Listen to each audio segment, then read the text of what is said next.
So hi, this is Ahmed from Gaper.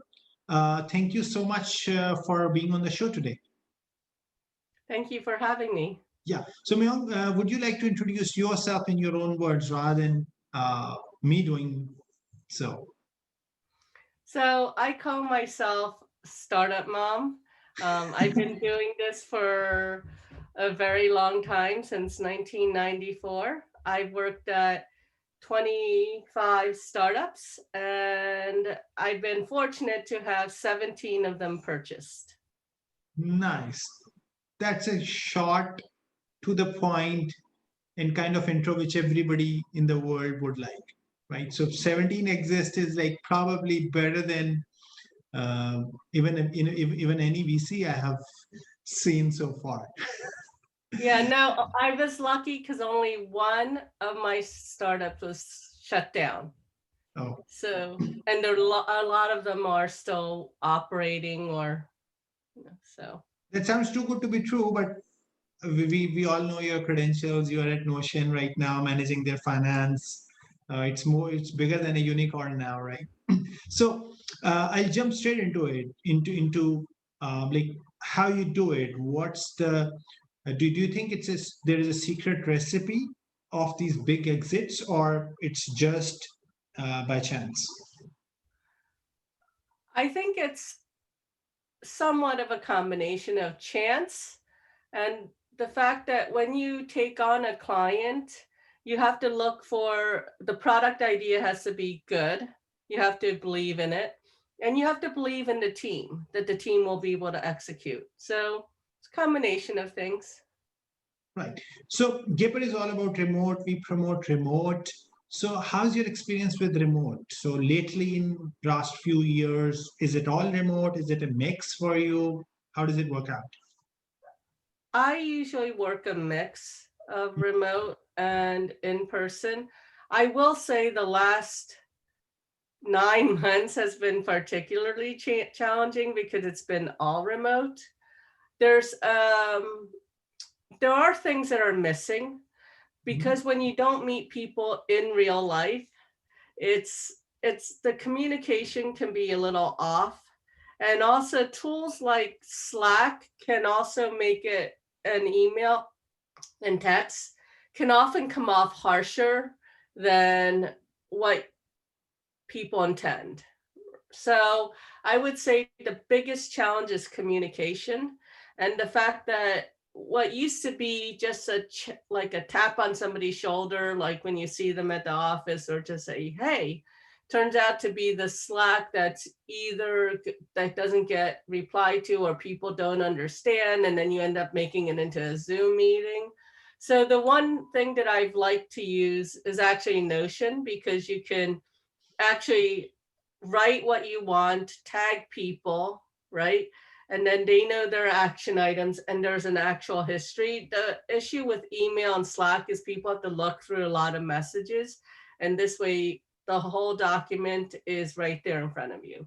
So, I'm a big fan of Notion myself. So I have witnessed all that happening around me, and I've seen some amazing boards people design on Notion, amazing templates they use to do a whole lot of things, like more than I could imagine. So absolutely. One thing I ask every person I talk to is that what's your best pick for the tools? I'm not going to ask this question to you, definitely, because we yeah. have No, already found one, right? yeah.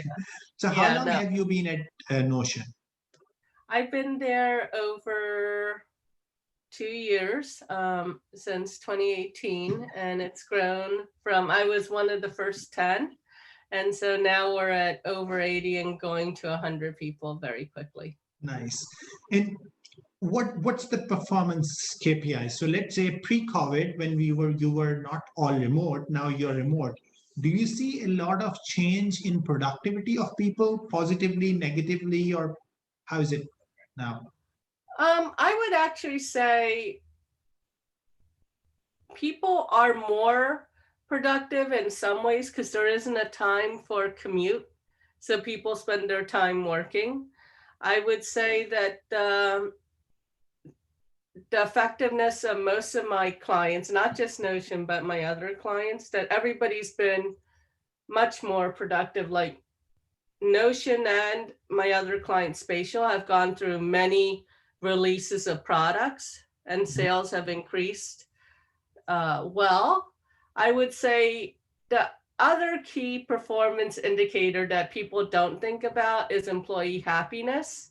Yeah. And I would say that has been challenging because I think there's this general overall that nobody really can be happy in this pandemic, but it's also harder to feel gelled as a team when you don't meet people in person.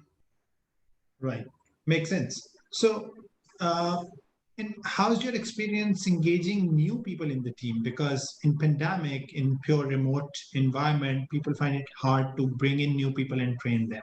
Is it the same case with you, or it's fine?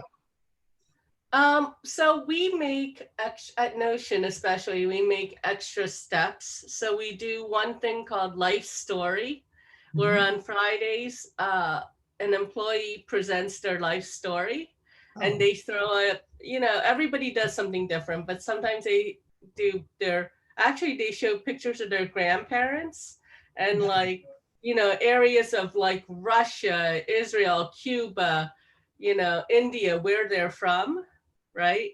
And they talk about them all the way to how, because it impacted who they were, right? Were, their grandparents or their parents' decision to come to the US, right? And so that is good. The other thing we use is Donuts through Slack. It's a Slack app where mhm. we hang out for half an hour to talk to people one on one. And that's been nice to get to know people. So you have to make an extra effort to integrate new people. And the other thing that's really important is onboarding because Yeah. you have to make an effort so that each employee meets people from different teams, so cross-functional teams work better. Right. So it's important to have a team which is gelled in, right? So how many hours would you suggest a team should spend in non-work activities, which you just mentioned every week? I would say non-work should probably be about 2 to 4 out 2 hours, maybe 2 hours a week. Right. Like, one like all company things, and then there are some fun events you can do online, but you have to make an effort. I mean, it's not the one thing that I miss are what called as kitchen Yeah. sinks, where you meet somebody at the, where you're getting your tea, Yeah. and Tea talk, somebody water comes cooler talk. by and then you just say, hey, how was your weekend? And that's what I really miss, because you don't have that chance of just meeting somebody. So let's hope that the world is back to the full potential post-COVID world. So do you think you're gonna go to the old way of working, or do you think staying the way it is? I think that I think some companies are going to evolve. I think some will stay the same, because I think at Notion they intend to stay the same, where they intend to go back to the office. But I think there are other companies that I've been talking to where they're going to do a flexible workspace, where they're going to have buildings where people can have a desk that they can use, and big meeting rooms are gonna lots of meeting rooms are gonna be important. And the reason to come, and they're gonna have like all meeting days, 1 or 2 days a week, and those are the only days that people are expected to come to the office. Right. Interesting.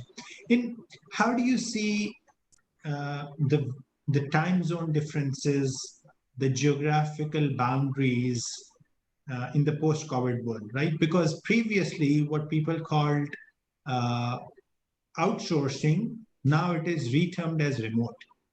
So, do you think global availability of engineering would be better in post-COVID world, or is it just a hoax and things would go back to the way they were? I think there has to be compromises made because we did have some.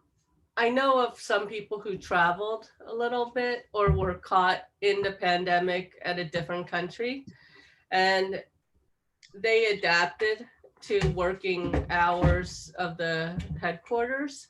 So there has to be some adaptability. But then in other ways, there are some advantages. I know for my husband, he works with scientists on the East Coast, and so he tends to work earlier hours, right? So he can talk to them, and so I think it'll be a mixed bag. Right, right. Sounds good. As you know, we like to keep our podcast really, really short, right? Mhm. So, thank you so much for being on our show today. It was a pleasure talking to you. And I think these 12 minutes would be more valuable for our listeners than long hours of chat they usually have. Yeah, no, thank you. So, thank you so much for being on our show today. It was a pleasure talking to you. Thank you. Bye bye.